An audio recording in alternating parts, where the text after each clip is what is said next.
Dear all, லாஸ்ட்டாக பார்த்த வீடியோவில் லேர்னிங்கோட இம்பார்ட்டன்ஸ் பார்த்தோம். நம்மளோட லைஃபுக்கு தேவையான ஸ்கில் செட்டை டெவலப் பண்ணிக்கிறதுக்கு லேர்னிங் எவ்வளோ இம்பார்ட்டன்ட் அப்படின்னு. ஸோ இந்த வீடியோவில் நம்மளோட லைஃப்பை ஃபினான்ஷியலாக செக்யூர் பண்ணுறதுக்கு ஃபஸ்ட்டு ஸ்டெப் என்ன அப்படிங்கிறத தான் பார்க்க போகிறோம். ஓகே, ஸோ அட்லீஸ்ட் இவ்வளோ நாள் இந்த விஷயங்களை பண்ணாமல் இருந்தாலும்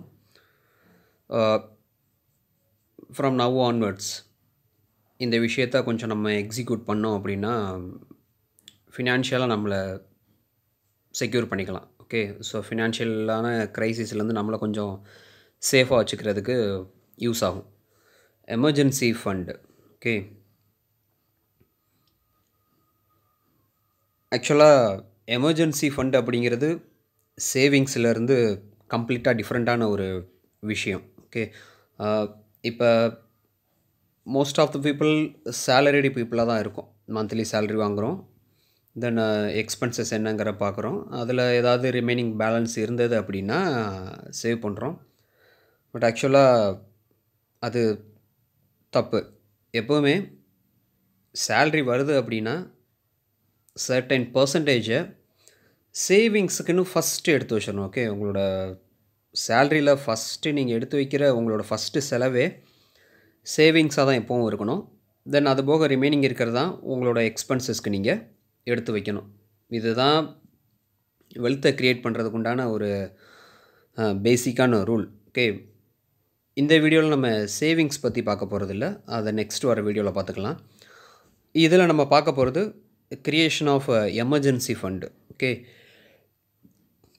எமர்ஜென்சி ஃபண்டு அப்படிங்கிறது இப்போ ஒவ்வொருத்தருக்கும் மந்த்லி சேல்ரி அப்படிங்கிறது டிஃப்ரெண்ட் ஸ்கேலில் இருக்கலாம். ஓகே, 10,000, 20, 30 ஒவ்வொருத்தருக்கும் அவரோட ஜாப் நேச்சரை பொறுத்து சேலரி டிஃபர் ஆகும்.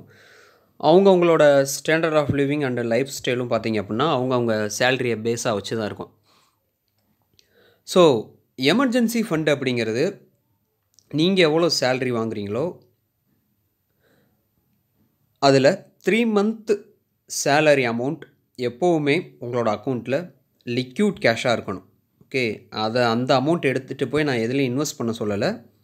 எமர்ஜென்சி ஃபண்டுங்கிறது உங்களோட 3 மந்த்தாக சேலரி எவ்வளவோ அது எப்போவுமே எனி டைம் லிக்யூட் கேஷாக தான் உங்களோட சேவிங்ஸ் அக்கௌண்ட்டில் இருக்கணும்.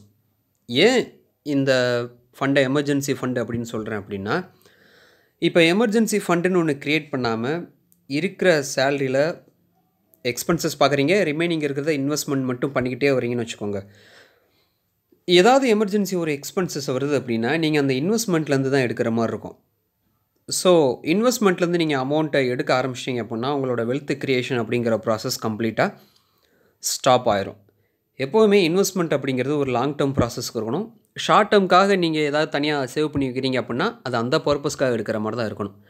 அன்எக்ஸ்பெக்டட் எமர்ஜென்சி சுச்சுவேஷனை ஃபேஸ் பண்ணுறதுக்கு நீங்கள் எப்போவுமே இந்த எமர்ஜென்சி ஃபண்டிலேருந்து தான் அமௌண்ட்டை வித்ட்ரா பண்ணுற மாதிரி இருக்கணும். அப்படி இருந்தால் மட்டும்தான் உங்களோட investment and savings maximum affect ஆகாமல் பார்த்துக்கிட முடியும். ஓகே, ஸோ இந்த 3 மந்த் சேலரியை எப்படி எடுத்து வைக்கிறது அப்படின்னு பார்த்தீங்க அப்படின்னா என்னோடய சின்ன ஒரு சஜஷன், எவ்ரி மந்த் அட்லீஸ்ட் ஒரு 40% நம்மளோட சேலரியிலேருந்து லிக்யூட் கேஷாக எடுத்து நம்மளோட சேவிங்ஸ் அக்கௌண்ட்லேயே போட்டுகிட்டே வரணும். ஃபார் அன் எக்ஸாம்பிள், உங்களோட பெர் மந்த் சேலரி இப்போ 25,000 அப்படின்னா 3 மந்த் சேலரி 75,000. இந்த 75,000 வர்ற வரைக்கும் உங்களோட எவ்ரி மந்த் சேலரியிலேருந்து ஒரு 40% கேஷாக எடுத்து உங்களோட சேவிங்ஸ் அக்கௌண்ட்டில் எடுத்து வச்சுருங்க. அந்த 75,000 ரீச் பண்ணுற வரைக்கும் அதை எடுக்கவே எடுக்காதீங்க. உங்களோட எமர்ஜென்சி ஃபண்டு அந்த 3 மந்த் சேலரி உங்கள் அக்கௌண்ட்டில் அக்குமுலேட் ஆனதுக்கப்புறம் அதுக்கப்புறம் எவ்ரி மந்த் வர்ற சேலரியிலேருந்து எடுத்து நம்ம இன்வெஸ்ட்மெண்ட் பர்பஸ்க்கு சேவிங் பர்பஸ்க்கு எடுத்து வைக்கலாம். ஓகே, ஸோ ஃபினான்ஷியலாக செக்யூர் பண்ணுறதுக்கு first step emergency fund create பண்ணுறது.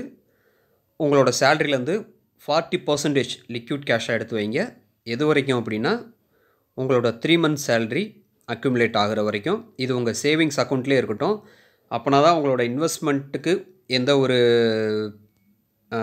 நெகட்டிவ் இம்பேக்ட்டும் வராமல் அது க்ரோ ஆகிக்கிட்டு இருக்கும். ஏன்னா இன்வெஸ்ட்மெண்ட் க்ரோ ஆகணும் அப்படின்னா அதுக்கு கொடுக்க வேண்டிய முக்கியமான ஒரு விஷயம் டைம் தான். எவ்வளோ தூரம் நமக்கு அதுக்கு அந்த லென்த் ஆஃப் டைம் கொடுக்குறோமோ அதுக்கேற்ற மாதிரி தான் அது வளரும். ஸோ அப்படி அதுக்கு டைம் கொடுக்கணும் அப்படின்னா இந்த எமர்ஜென்சி ஃபண்ட் இருந்தால் மட்டும்தான் அது எந்த ஒரு காரணத்தை கொண்டும் டிஸ்டர்ப் ஆகாமல் இருக்கும். ஓகே, ஸோ 40% முடியல அப்படின்னாலும் அட்லீஸ்ட் 30% ஆகுது உங்களோட சேலரியிலேருந்து லிக்விட் கேஷாக எடுத்து உங்கள் சேவிங்ஸ் அக்கௌண்ட்டில் மெயின்டைன் பண்ணுங்கள். இந்த அமௌண்ட் எடுத்து எதுலையும் இன்வெஸ்ட் பண்ணணும்னு அவசியம் கிடையாது. ஏன்னா இது ஒன்லி ஃபார் எமர்ஜென்சி பர்பஸ் தான். ஓகே, ஸோ நெக்ஸ்ட்டு ஒரு நல்ல ஒரு ஃபினான்ஷியல் டாப்பிக்கோட நெக்ஸ்ட் வீடியோவில் பார்க்கலாம். Until then thank you.